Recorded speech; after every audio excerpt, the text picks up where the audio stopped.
Gure egunerokoan aurreiritziak benetan eragiten dizkue? Galdera honi erantzuteko, esperimentu sozial bat egin dugu.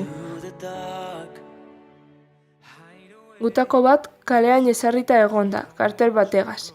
Acepto lo que sea, incluso palabras, jartzen ebana.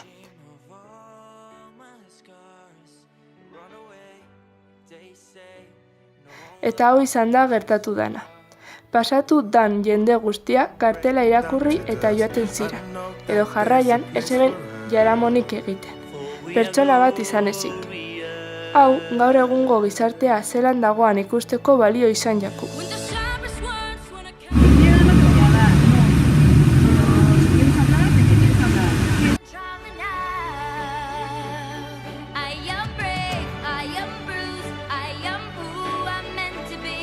Azkenik, bertako pertsona batzuei galdetu deutzagu, ea zer egingo eben argazkian agertzen den pertsona moduko bat ikusiko ere, eta hurrengoa erantzun euskue. Necesita una chamarra o algo así, pues porque tiene mucho frío, o de pronto también le colaboraría con comida o lo que fuera porque esa persona se sienta acogida y no se sienta parte de otro mundo.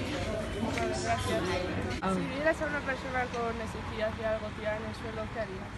Bueno, pues intentaría primero saber qué es lo que necesita y luego también intentaría enterarme si esa necesidad es real y en función de lo que pudiera averiguar, pues actuaría de una manera o de otra. Evidentemente, si la necesidad es real y puedo ayudarle, le ayudaría.